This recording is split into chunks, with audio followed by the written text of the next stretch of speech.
بہرحال یہ آگے بات چلی جا رہی ہے. بات یہاں تک آ گئی تھی کہ حضرت نوح نے ان سے کہا کہ یاد رکھو اور چیزوں کو تو چھوڑو، ایسا نظر آ رہا ہے کہ اگر یہاں بارشیں زیادہ ہوئیں، یہ تمہارا گاؤں، تمہاری بستی یہ نشیب میں واقع ہوئی ہے، ارد گرد پہاڑیاں ہیں، کبھی بھی ایسا ہوا کہ وہ نارمل سے زیادہ بارشیں آ گئیں کہ جیسی آپ کے ہاں ہوا تھا پچھلے سال، اور تم نے اپنے ہاں انتظام نہ کیا ان سے بچنے کا، تو تباہ ہو جاؤ گے. انہوں نے اس کی پرواہ نہ کی. یہ ایک چیز بڑی سوچنے کی ہے کہ قرآن کریم ہمارے نقطۂ نگاہ سے ذکر تو یہ کرتا ہے کہ ان میں یہ اخلاقی خرابیاں پیدا ہو گئی تھی. ذکر آگے یہ کرتا ہے کہ وہ کہتے یہ ہے کہ صاحب تم نے انتظام یہ نہ کیا اپنے ہاں تو یاد رکھیے گا سیلاب سے تباہ ہو جاؤ گے. یہ ان دونوں کے اندر ربط کیا ہے؟ یہ خیال آج کا نہیں، اکثر ستاتا ہے ذہنوں کو. ذہنوں میں یہ بڑا غور سے سنیے گا جو میں عرض کر رہا ہوں. یہ تمام انبیاء کرام کے متعلق یہ بات آئے گی کہ خرابیاں تو ایسی گنائیں گے بظاہر جیسی ہمارے یہاں ذہن میں ہے کہ اخلاقی خرابیاں ہوں گی، اور اس کے بعد بات یہ آئے گی کہ وہ کہیں ایک طوفان آ جائے گا، کہیں جھکڑ چلے گا، کہیں یہ آتش فشاں پہاڑ میں سے لاوا نکلے گا اور اس طرح سے تباہیاں ہوں گی. کہاں ایک وہ قوم سبا نے ایک ڈیم بنایا تھا، وہ ڈیم کا پشتہ ٹوٹ جائے گا اور وہ ٹوٹنے کے بعد وہ سارے کے سارے بہ جائیں گے اس سیلاب میں. ذکر ہر نبی کی قوم کا اخلاقی خرابیوں کا آتا ہے، تباہیاں ان کی اس طرح سے ہوتی ہیں اخلاقی خرابیوں میں، اور ان کے اندر یہ آپس میں یہ ربط کیا ہے جو قرآن بتاتا ہے. یہ بڑی گہری چیز ہے اور ربط تو ہمارے سامنے آ جاتا ہے. سر ابھی حال ہی میں پچھلے 6 مہینے بھی نہیں ہوئے تو یہاں سے لاہور سے یہ جی ٹی روڈ بنی تھی، آپ کے ہاں مرمت ہوئی تھی. کہتے ہیں قریباً 6 کروڑ روپیہ اس کے اوپر صرف ہوا تھا، اور اس کے متعلق بڑا چرچا تھا کہ ایک تھوڑے سے وقت کے اندر یہ اس طرح سے مکمل ہو جائے گی. اس کے مکمل ہوئے ابھی مہینہ بھر بھی نہیں ہوا تو آپ کو معلوم ہے کہ اس کے متعلق تحقیقات شروع ہو گئی.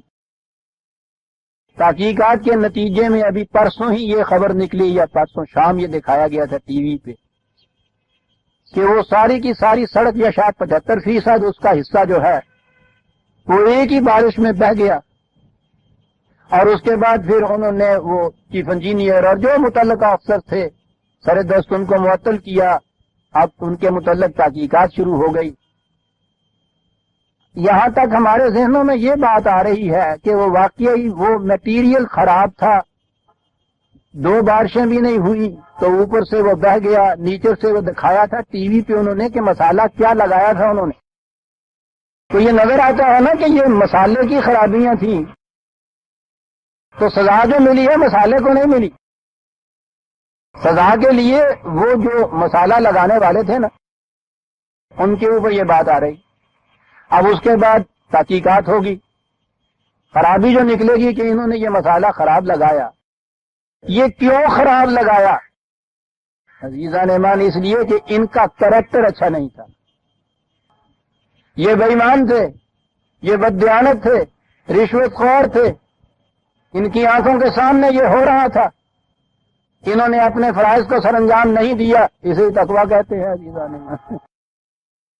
اگر قرآن سے پوچھو گے تو وہ اس ساری چیز کو جامع طور پہ کہے گا کہ یہ لوگ متقی نہیں تھے، ان کی سڑک اس لیے تباہ ہو گئی، برباد ہو گئی، ایک ہی بارش کی حریف نہ ہو سکی کہ یہ بنانے والے متقی نہیں تھے. یہ اس کی اصطلاح ہے جی جامع. بددیانت، بے ایمان، رشوت خوار، فرائض سے تغافل برتنے والے، چشم پوشی کرنے والے، یہ ساری چیز جامع طور پہ تقویٰ کے اندر آتی. قرآن کہے گا کہ یہ اس لیے سڑک تباہ ہوئی، سڑک کے ساتھ ہی پھر بستیاں تباہ ہوں گی. بند غلط بنائیں گے سیلاب روکنے کے لیے، سیلاب سے یہ سارا ملک تباہ ہوگا جیسا تباہ ہوا ہے. جب بھی اس کے آگے چلیں گے تو بات تو درمیان میں میٹیریل اور مادی آئے گی. کیوں نہ سیمنٹ اچھا نہیں تھا، وہ بجری اس قسم کی نہیں تھی، بند میں ریت لگا دی گئی تھی، یہ سب چیزیں میٹیریل آ رہی ہیں. اس کا انتظام بھی یہی تھا کہ اگر وہ میٹیریل ٹھیک لگاتے، ترتیب سے، قاعدے کے مطابق، قانون کے مطابق یہ سب کچھ بنتا، میٹیریل وہی لگتا، تو پھر تو تباہی نہ آتی نا۔ یہ میٹیریل اچھا کیسے لگتا؟ میٹیریل تو کہیں سے اڑ کے آپ نہیں آ جاتا کہ جی میں لگنا چاہتا ہوں، دوسرا میٹیریل ناقص کہتا نہیں نہیں تم چلے جاؤ میں لگنا چاہتا ہوں۔ یہ تو نہیں ہوتا کہ ایک سیمنٹ کی بوری وہاں آ کے دوسری ریت اور سیمنٹ کی ملی ہوئی بوری سے ٹکراتی ہے، وہ سیمنٹ اچھا لگتا ہے؟ لگانے والے متقی ہوتے ہیں، غلط لگتا ہے ان میں تقوی نہیں ہوتا۔ یہ ہے اصطلاح عزیزان من قرآن کی۔ ہم نے یہ متقی اور تقوی کو تو سمیٹ کے رکھ دیا مسجد کی چار دیواری کے اندر، اور باہر کی دنیا جتنی تھی اس کے لیے ہم نے اپنے معیار اور مقرر کر دی۔ انجینئر کس کو بنایا جائے گا، ٹھیکہ کس کو دیا جائے گا، سپروائزر کون ہوگا، اس کے معیار تقوی نہیں، اس کے معیار کچھ اور۔ ہو سکتا ہے کہ اس کے معیار کوالیفیکیشن کے اعتبار سے بھی بالکل ٹھیک ہوں، بہت اچھا کوالیفائڈ انجینئر لگا دیا ہم نے سر پہ، بڑی ڈگریاں تھی اس کے بعد، اوورسیئر لگایا، بڑا تجربہ تھا صاحب اس کو سڑکیں بنانے کا، یہ سب کچھ جو ہے میٹیریل ہم نے سیمنٹ بہترین کمپنی سے منگایا صاحب، یہ سب کچھ ٹھیک ہے، لیکن یہ سب باقی ہے، تو باقی نہیں ہے۔ ان کوالیفیکیشن میں یہ نہ دیکھا کہ یہ انسان کے بچے بھی ہیں یا نہیں۔ متقی ہونا تو آگے کی بات ہے۔ اگر یہ کوالیفیکیشن جو آپ کے ہاں ہے کسی کام کے سپرد کرنے کی، یہ سارا کچھ ساتھ رکھ کے اس کے اندر خدا کو لے آیا کریں تو کبھی بھی یہ تباہیاں نہ۔ اب معلوم ہوا خدا کا ایمان، خدا پر ایمان تباہیوں سے کیسے بچاتا ہے، خدا پر ایمان نہ ہونے سے تباہیاں کیسے آتی ہیں۔ ربط پتہ چلا آپ دونوں کا کیا ہے۔ خدا کو اگر آپ مسجد تک محدود کر دیں اور سجدوں تک مقصور کر دیں، پھر تو کوئی ربط نظر نہیں آتا صاحب کہ یہ کیا ربط ہے صاحب اس میں کہ یہ نماز نہیں پڑھتا تھا اس لیے سڑک خراب ہو گئی۔ نماز پڑھنے والوں کی بنائی ہوئی سڑک کب اچھی ہوتی ہے؟ ہم نے محدود کر دیا تقوی اور خدا کو اس میں۔ لائیے نا تقوی کو وہاں، یہ انجینئر کا کوالیفائڈ ہونا، ایکسپیرینسڈ ہونا، بہترین ٹیلنٹس کا مالک ہونا اور متقی ہونا ضروری ہے۔ پھر کہیے کہ سڑک ٹوٹ جائے، اسے رکھیے ذہن میں اور آگے آ جائیے۔ جس معاشرے میں، جس نظام میں وہاں طبقاتی تقسیم کی یہ کیفیت تھی کہ اوپر کا خواص کا طبقہ اتنا بدمست ہو گیا ہوا تھا اپنی قوت و دولت و ثروت کے نشے میں کہ وہ خدا کا نبی ایک بات کہتا ہے، ایسی معقول بات کہہ رہا ہے، اس بات کے خلاف اعتراض نہیں ہے کوئی انہیں۔ یہ ہے جس پہ میں زور دے رہا ہوں، قرآن نے کہیں نہیں کہا کہ انہوں نے اس بات پہ اعتراض کیا تھا۔ اعتراض یہ تھا کہ صاحب ہم بھی اور یہ بھی ایک جگہ بیٹھ جائیں سر، کہتا نہیں۔ قرآن کہتا یہ ہے کہ جب معاشرے کے اندر اوپر کے طبقے کے میں یہ چیزیں پیدا ہو جائیں، معاشرے کا کوئی مادی نظام بھی صحیح نہیں رہتا۔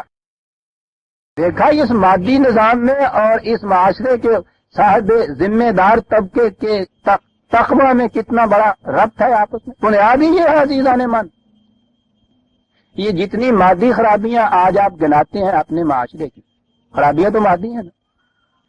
پیاز اگر چار آنے سیر سے 4 روپے ہوتا ہے تو یہ پیورلی میٹیریل چیز ہے، اکنامک ہے، اس میں معاشی چیز ہے، یعنی خدا تو کہیں نہیں آتا نا درمیان میں۔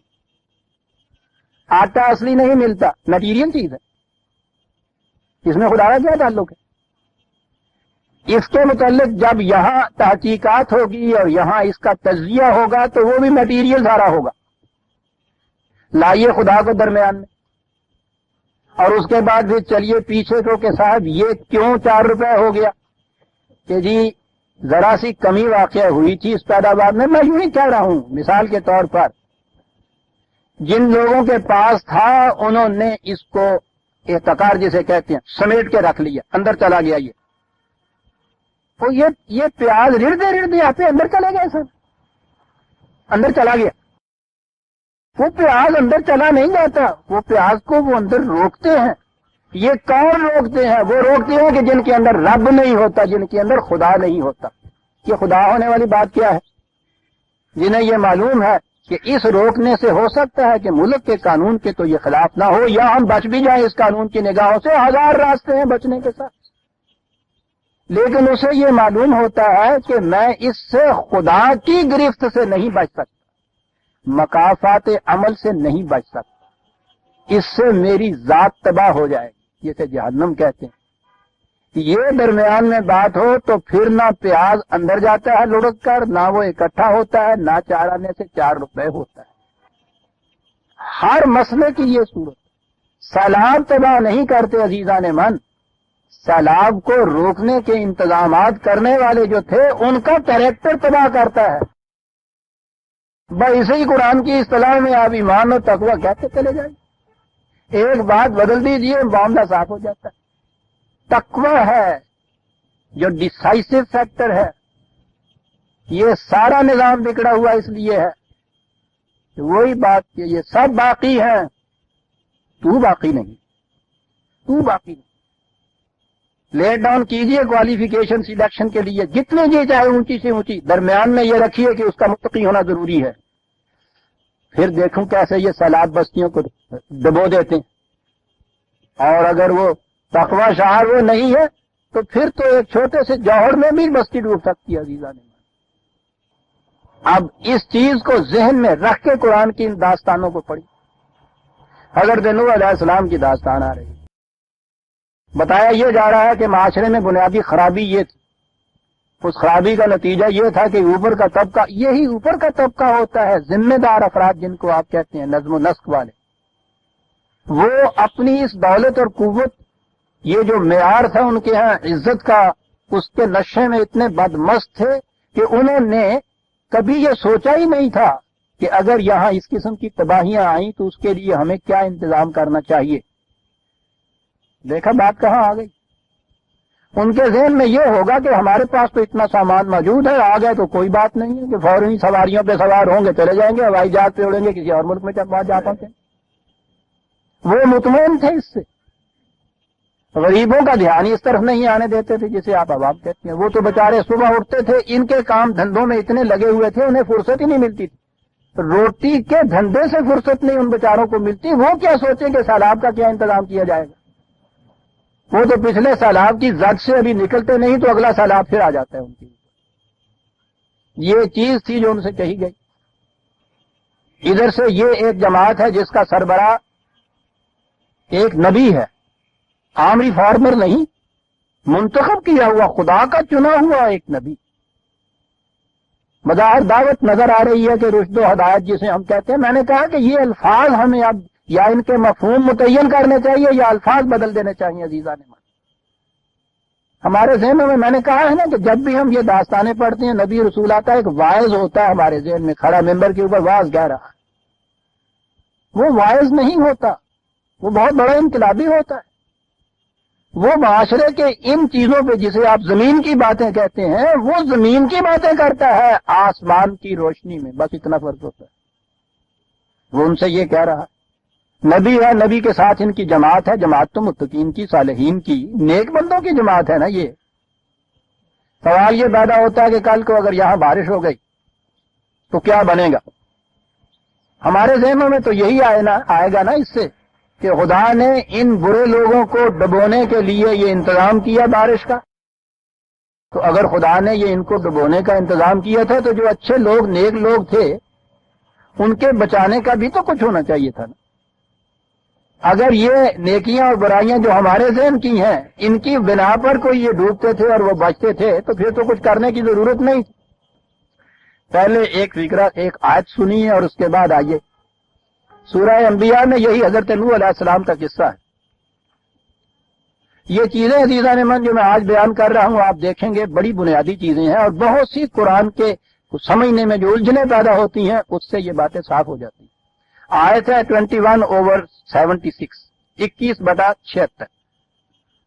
وَنُوحًا إِذْ نَادَىٰ مِن قَبْلُ، اس سے پہلے نوح نے جب ہم کو پکارا۔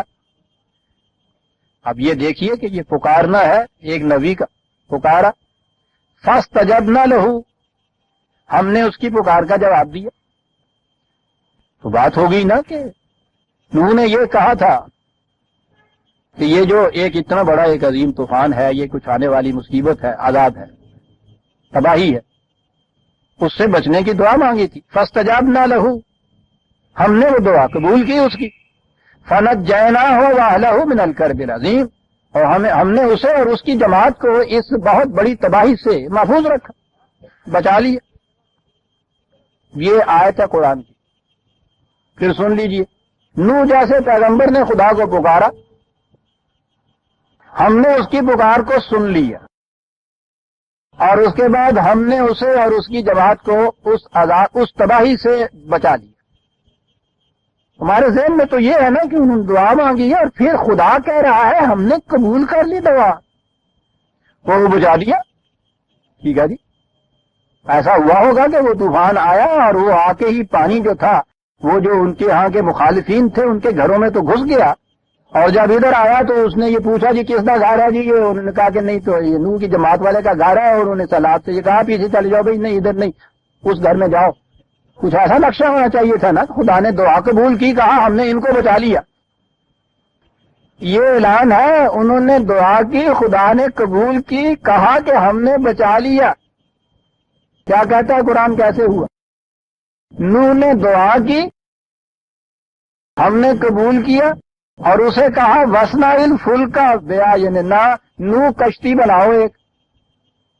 لیجئے جی، ایک میری آپ کی نہیں عزیزان ایمان، ایک پیغمبر کی دعا، اور یہ بھی نہیں کہ میں آپ دعا کریں اپنے ذہن میں فیصلہ کر لیں کہ قبول ہو گئی ہے، خدا کی طرف سے یہ جواب کہ ہم نے قبول کر لیا دعا کو۔ دعا یہ تھا کہ ہمیں بچا لے اس آنے والی تباہی سے، کہا ہم نے قبول کیا تمہاری دعا کو۔ پھر کہا پھر یہ کہ وسنا الفلک کا بیا نہ وہی نہ، میں نے جب کہا تھا کہ دور وہ ابھی ایسا تھا کہ کشتی بنانا بھی نہیں جانتے تھے لوگ، خدا نے کہا ہماری انسٹرکشن، ہماری وحی کے مطابق، ہماری زیر نگرانی ایک کشتی بناؤ۔ یہ کیسے دعا قبول ہوئی جی؟ وہ دعا جس کے متعلق خدا کہتا ہے ہم نے قبول کر لی۔ صاحب اگر دعا مانگے پیغمبر، خدا جواب دے ہم نے قبول کر لی، تو پھر تو راوی ایش لکھتا ہے بھائی بیٹھ جاؤ اپنے گھر میں مزے سے۔ اس کے بعد کہا کہ ہاں دعا قبول کر لی، کشتی بناؤ۔ عزیزان من، یہ سیلاب بلا جو آتا ہے اس میں دعائیں بھی مانگی جاتی ہیں، خدا قبول بھی کر لیتا ہے، تو اس سے بچنے کا انتظام یہی ہے کہ کشتی بنانی پڑتی ہے۔